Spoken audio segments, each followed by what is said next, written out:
Travis, this was really exciting. We got to keep going with this, what we were talking about last week, the textual criticism. This is Travis and Ross, and this is Notes On, and we try to do Christ on purpose. We're talking about textual criticism. And you've been wearing the same set of clothes for the past week. Do you ever shower or change clothes? I haven't. I've been so excited about doing this with you that I've been sitting in the same place. I've refused all food and water between shows. That's it. I was riveted, and I couldn't focus without. I'm glad that we're going to finish the show today, so I can actually stand up and resume my life.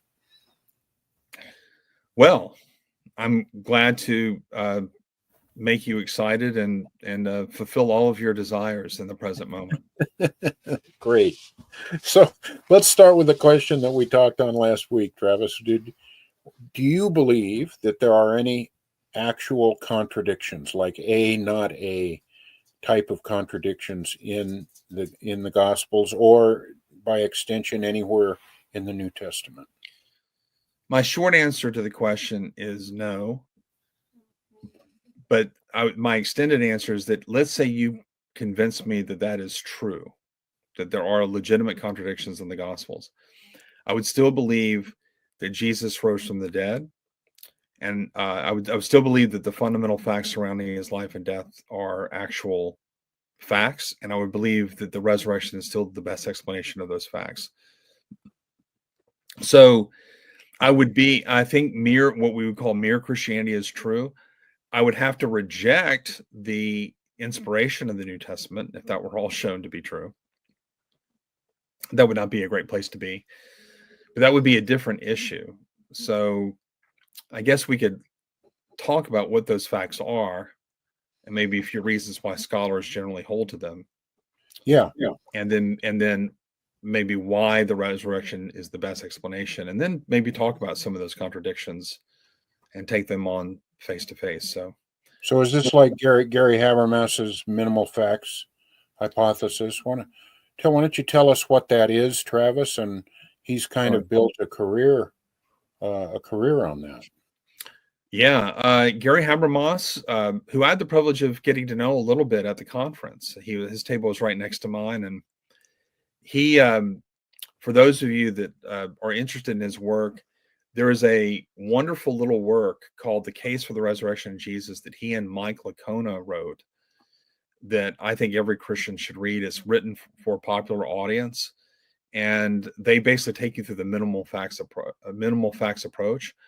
Both Habermas and Licona have written more scholarly works. Licona wrote his dissertation on the resurrection of Jesus. And then Habermas is completing his 5-volume work, each volume being about 1,000 pages or more. The third volume is coming out in May. Wow. But volume 1 is 1,500 pages. I think volume 2 is 1,000. And I don't know what volume 3 is. But the third of 5 is coming out in May. So what is the minimal facts approach? It is the approach to the historicity of Jesus and his resurrection that has as a cardinal rule, a twofold cardinal rule, if you will. Number one, we're only going to accept as a fact what is provable through the historical method. And two, we're only going to accept as a fact that is accepted by the majority of critical New Testament scholars. And by critical New Testament scholars, we don't mean evangelicals who believe that the New Testament is inspired or inerrant or even historically reliable, but the broad mainstream of critical New Testament scholars, preferably those who are not Christian. And isn't the standard even higher? These are facts that are believed by like between 80 and 90% of those people who study it.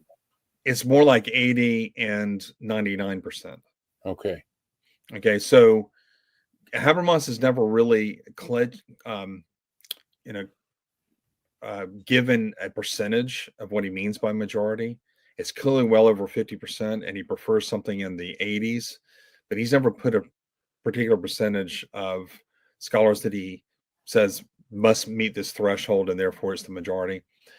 But he does not even include the empty tomb among his minimal facts. Yeah. So what he does is he'll talk about, say, Paul's conversion. That's, universally accepted by scholars, or the crucifixion itself, universally accepted by scholars. Now, I adopt Habermas's method myself, although I do tweak it a bit. I lean more towards William Lane Craig's approach, and you could call Craig his approach the critical facts approach, to distinguish it from the minimal. Same basic idea, but he would include the empty tomb among his facts that he presents. And Craig has been critical of Habermas for not doing that. And I agree. Why give up what is a widely accepted fact among critical scholars? We're talking 75 to 80%. So why give up that fact anyway? And the more important issue is the actual evidence that you can give for these facts. So you don't have to just count noses as scholars. You can actually say, well, these are the critical criteria that we use to adjudicate historical truth claims. And this fact meets those criteria. For example, the crucifixion meets the criterion of embarrassment. No one's going to create a story of a man that they think is the Messiah that would be embarrassing to their claims. And the dumbest thing you could ever do is say that my Messiah was crucified. If you really appreciate what crucifixion was in the ancient world and how people looked upon it, then you're not going to invent this story. And Paul himself alludes to this. He says, we're called fools for believing this stuff. So why would you do that? Why would you create this deal? Well, because it happened. And it was an uncomfortable fact that the earliest Christians had to deal with. Same thing with the empty tomb, in the sense that who were the first people to discover the empty tomb? Women. That's an embarrassing fact, because women, their testimony was largely rejected in courts of law in the ancient world, both in Roman law and in Jewish law. The Talmud says, better let the words of the law be burnt than delivered to women. So the very fact that you have women discovering this empty tomb increases the probability that it's a fact of history. And you can do this with all the facts that scholars generally agree are true and factual, even scholars who don't think the New Testament is all that trustworthy. So to finish the idea, what Gary Habermas is saying is he's taking facts that are accepted by virtually all New Testament scholars and then saying, what's the best explanation for those facts? That's right. And that all of the explanations other than the idea that he truly was resurrected fall to the wayside because they're not the best explanation, and in some cases they're completely contradicted. That's exactly right. So I'll just list out what I think are the minimal facts, and they can be contrasted with Habermas's list. And Habermas is not going to begrudge me for that. The more facts, the merrier, But he gives something like 6. I give 10. Whenever I sit down with somebody and they go, why do you think Jesus rose from the dead? I will say that there are 10 facts largely agreed upon by New Testament critics and ancient historians that you can secure through the historical method. For example, Jesus existed. Jesus had disciples. Jesus was a good and profound moral teacher. Jesus claimed to be the Messiah of Israel. Jesus did things that were extraordinary, like healings. To quote the Jesus Seminar, which is a radically skeptical group who rejects most of what the New Testament says, they said Jesus healed at least one blind man, which is actually quite remarkable that Jesus healed a blind man. He healed a man from his blindness. Now, that's pretty remarkable. Now, that doesn't mean he performed a miracle. Maybe it was psychosomatic, who knows?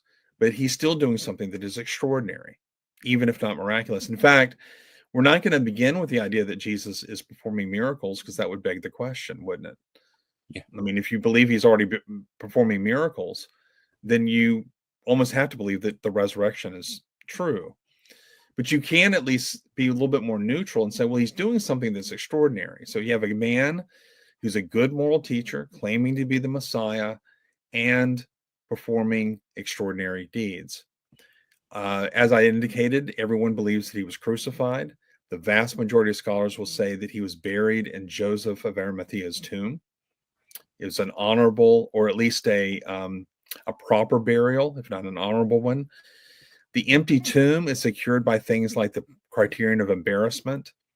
I could give multiple other arguments, but we'll just leave it there. The post-mortem appearances, meaning that the disciples of Jesus, his earliest disciples, experienced him as a living reality. Notice I'm being quite neutral. Not saying that they experienced him as resurrected, but they experienced him as a living reality. They had experiences with him. And then finally, these disciples sincerely came to believe that Jesus had experienced the resurrection from the dead. And that faith was life-changing for them. Yes. They went on to martyrdom, many of them. That's right. So that they were sincere is proven by the fact that they were willing to die. And Sean McDowell has done his dissertation on this. And there are 4 or 5 disciples or earliest followers of Jesus that we know were martyred. For example, James, a former skeptic and brother of Jesus, came to believe that Jesus had experienced the resurrection. And Josephus tells us of his martyrdom. Same with Paul, an enemy of the church, came to believe that Jesus had resurrected, and he too was martyred during the reign of Nero. Peter, we don't know that he was crucified upside down. We just don't know that. That's a later story. Could be legendary and false, or it could be true. But we do know he was martyred. Some of our earliest sources indicate that he was martyred during the reign of Nero. So there are 3 of the earliest and most profound and important disciples of Jesus who knew Jesus personally. 2 of them did. A third didn't know him, but knew James and Peter. And they all were martyred for their faith, proving the sincerity of their beliefs. Now, the question is, what is the best explanation of these facts? 7 of these facts serve as our background knowledge to assessing the explanation. And 3 of them are the facts to be explained: the empty tomb, the postmortem appearances, and the origin of the disciples' faith in the resurrection. So what's the best explanation? Well, you can't find scholars who take seriously the common naturalistic theories or hypotheses out there that explain these facts. Nobody really believes the disciples stole the body.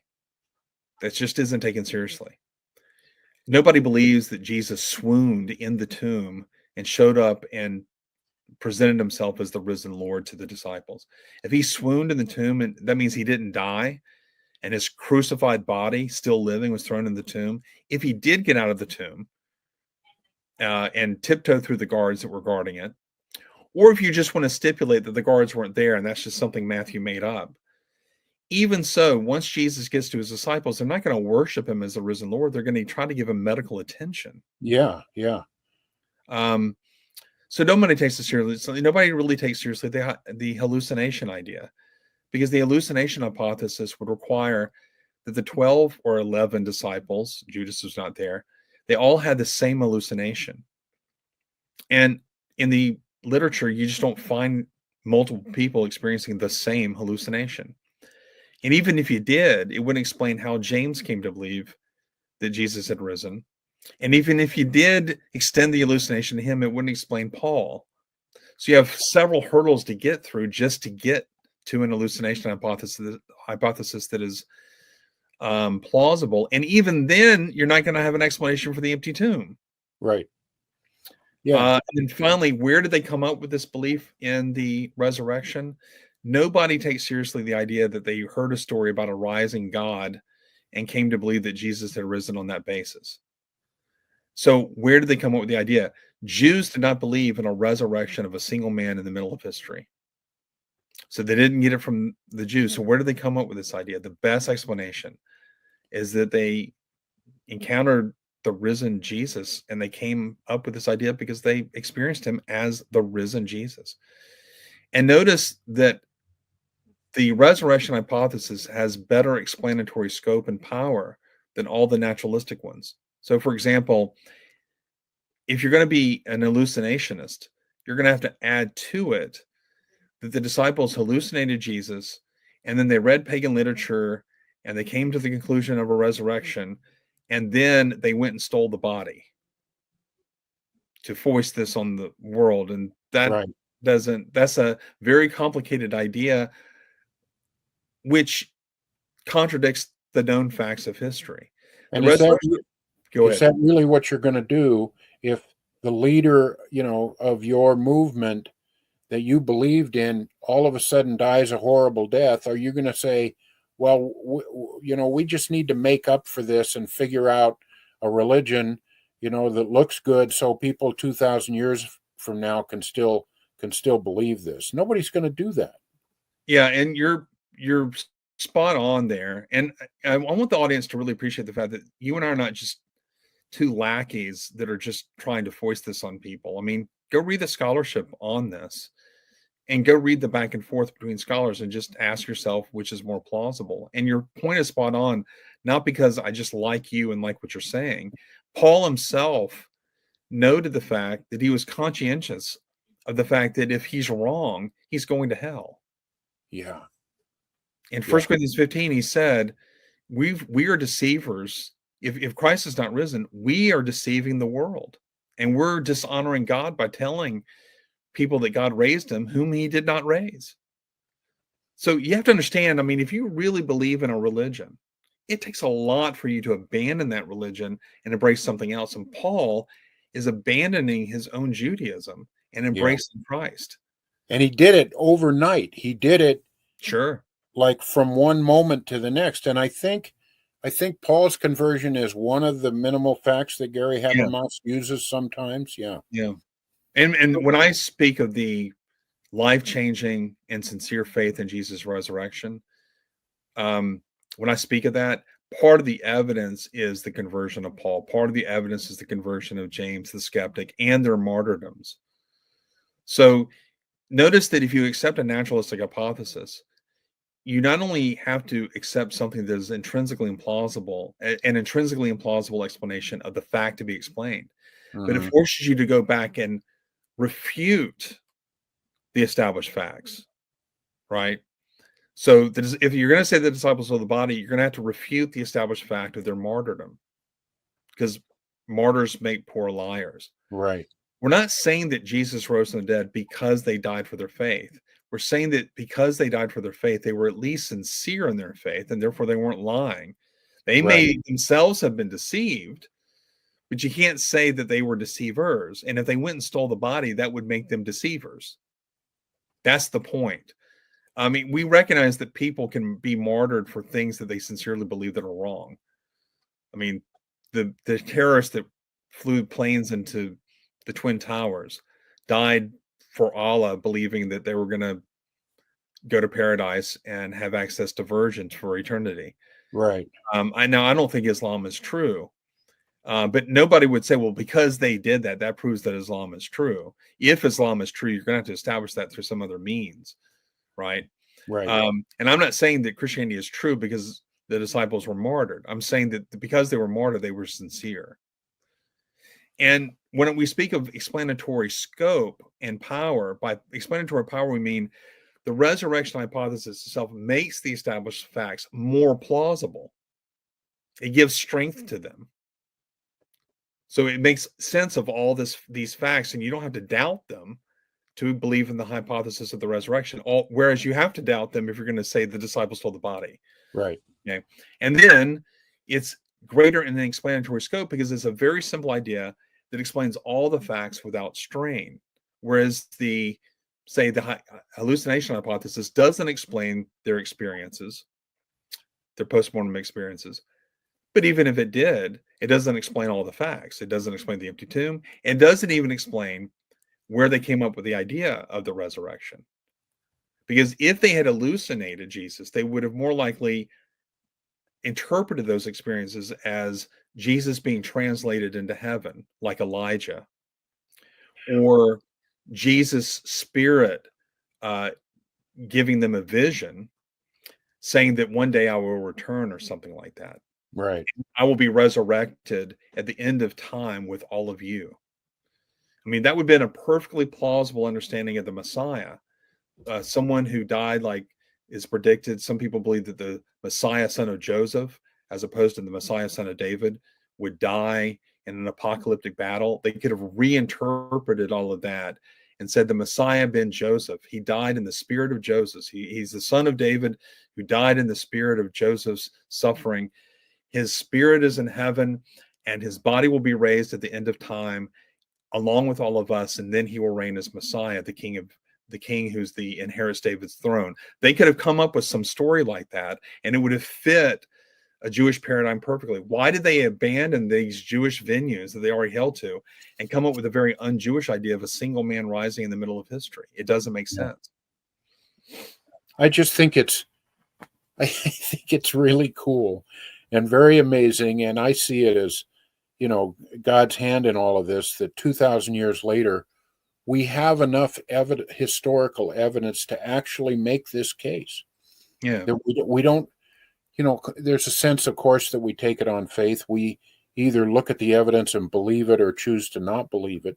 But the fact that you and I can talk about this for, an hour, and there is evidence that a human being was resurrected from the dead, meaning he was dead for 3 days, body decaying, and he came back to life.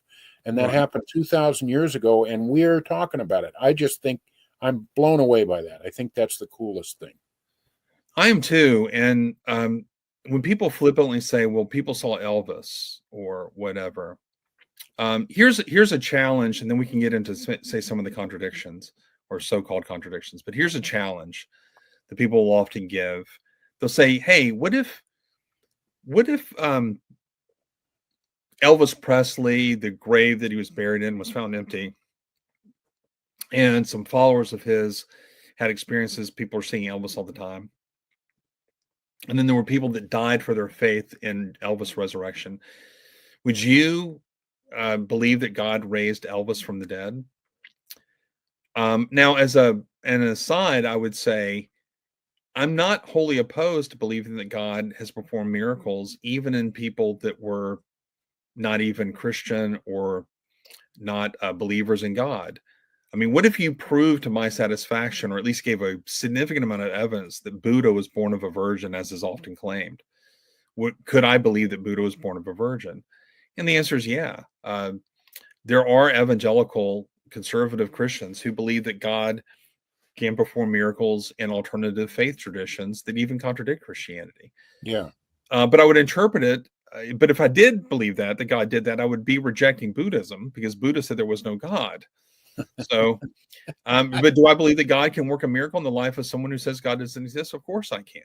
I mean, we have an example in the Old Testament of Balaam, a false prophet, giving a true prophecy. Someone who believed in a false God, giving a true prophecy. So, of course, God can do these kinds of things. But here's one of the issues, and David Hume brought this same issue up with, I'm using Elvis, he used Queen Elizabeth.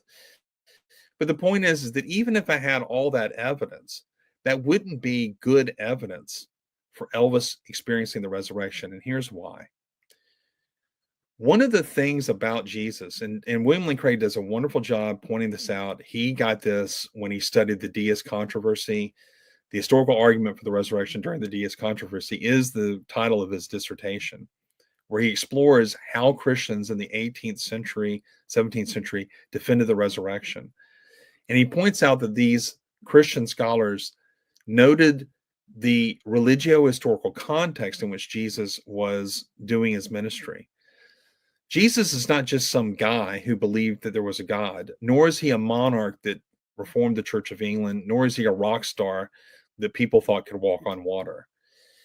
Jesus comes on the scene with a kind of what we would call an unparalleled sense of divine authority. He actually said, I can speak in God's place. He claimed, even as Bart Ehrman would agree, Bart Ehrman doesn't believe that Jesus claimed to be God, but he does agree that he claimed to be the Messiah. So Jesus is making the messianic claim, I am the true Messiah of Israel. He's teaching moral teachings, and he's doing extraordinary things that many people in his day thought were miracles of God. His whole life is charged with religious significance in a way that Elvis or Queen Elizabeth or other people are not. And so you're looking at his life, you're saying, God may very well do something wonderful with this man. He's a good man, even if not perfect. And you can't prove that someone is perfect, right? But he's a good man. He's teaching good things. He's claiming to be the Messiah, and he's doing extraordinary deeds. And now, after he's dead, all of his followers, his earliest followers, are having these experiences with him and dying, or at least showing that they're willing to die for this faith in him. He also predicted his own death. And that's right. Majority of scholars believe that the historical Jesus predicted his death and his resurrection. Right. So, how do you explain all of this? Because it's a life charged with religious significance, you can't just chalk it up to another Elvis sighting. It's something religiously significant. It fits into a much bigger context. That's right. Now, I will say I disagree with both Craig and Habermas, and that they think that you can actually give a case for Christianity apart from showing that God exists beforehand. In other words, they think you can start with the historical record, show that Jesus rose from the dead, and thereby securing that Christianity is true. I agree with your typical atheist who would say, if I'm not prepared to say that there is a God, it's crazy for you to think that I'm going to just think that Jesus rose from the dead. If there is no God, then any explanation of Jesus' life, death, and the significance thereof, any explanation is more plausible than that Jesus rose from the dead. So I would make the case that the Abrahamic God does exist before I even open up any questions about Jesus and his resurrection. Yeah. You and I have established that in other episodes. And of course, I was in a debate a few months ago that just addressed that question. Loved the interchange that I had with my interlocutors. They were very nice atheists, Ben Watkins and Ben Bevar. But Richard Howell and I defended the idea that, we think we can prove God's existence, and I still stand by that. That being said, once you think that God exists, then maybe God has done something wonderful in history, and maybe he has done it in the person of Jesus. And that's a really important point, Travis. That's where I was going to go. I was going to say, well, what if a critic just says, I don't know what happened back there, but human beings don't rise from the dead, so I'm not going to believe it. And I think establishing God's existence, and if you establish God's existence, then you're almost already establishing the fact that he created the universe. And if he created the universe, why are we balking at him raising somebody from the dead? It sure seems to me that creating everything, as amazing as it is and as structured as it is and as beautiful as it is a much bigger deal than going into history in a universe already created and bringing somebody back to life. That seems like child's play to me. And absolutely. That's the very words that people like Craig have given when they've addressed this. Like, if you already believe that God exists, then the resurrection is child's play. Craig is more willing to offer evidence for God's existence before doing the resurrection. But, even Habermas, when push comes to shove, has been known to introduce his natural theology into the discussion. For example, Habermas, as you and I know, is an expert on near-death experiences. And if you show that not only God exists and created the universe, but that near-death experiences, that's all part of the furniture of our universe, then it does increase the plausibility of Jesus rising from the dead. And all you really need at that point is good evidence that this happened. Right. So Craig also has made a good point that, there are people out there that will say, as strict historians, I can't concede this. And Craig has been a little gracious to them. He said, well, okay, maybe fair enough. Miracles are outside the scope of history. But if you believe that the 10 facts that I listed off are truly facts, if you believe that there are no plausible naturalistic hypotheses that are good explanations for those facts, and you believe that, there is a God for other reasons, say the cosmological argument or fine-tuning or near-death experiences or something, then you can take off your coat, your historian's coat or your historian's hat, and just be a human being and ask the question, what's the most plausible thing that I should conclude after studying the life of this man? And again, I just think that the best explanation is that God raised Jesus from the dead. People don't rise from the dead naturally. We all know that. It's not a mystery. But the idea that God raised Jesus from the dead is not implausible at all. So Yeah, is there a God, and is the evidence for the resurrection good? That's really the question. right. And if God exists, then supernatural explanations have to be considered really as with equal weight as natural explanations in something like the resurrection. Right. And I will even say that if there were naturalistic explanations that were as plausible as the resurrection, then I would have to concede the case for the resurrection. I wouldn't necessarily concede the resurrection itself. I might say, who knows what Travis Campbell would do if he were confronted with such a situation. As a Christian, I would be well within my rights to say, well, I believe he rose from the dead. I just don't have any strong historical evidence for that.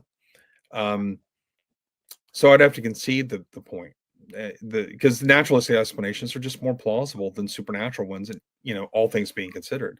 When you consider all things surrounding the life and death of Jesus, the natural explanations just wither, and the supernatural explanation of the resurrection just gets all the more stronger as you analyze the evidence. And Travis, we're out of time, but I want to say this: we can end with this idea that if the resurrection were not true, Christianity is false. Sure. And Paul admits that. Paul states that boldly, actually, in one of his books. It's like he drew that line and said, okay, prove it. If you don't believe it, prove it. And here we are 2,000 years later, still working with this. I think it's very cool. Well, maybe next time we can talk about contradictions, or maybe even the virgin birth, which doesn't have as much evidence for it, but it's still something that I think we can rationally believe as we're heading into Christmas. So, all right. Well, Travis, great to talk to you always. And next week. Yeah. Take care, man. All right.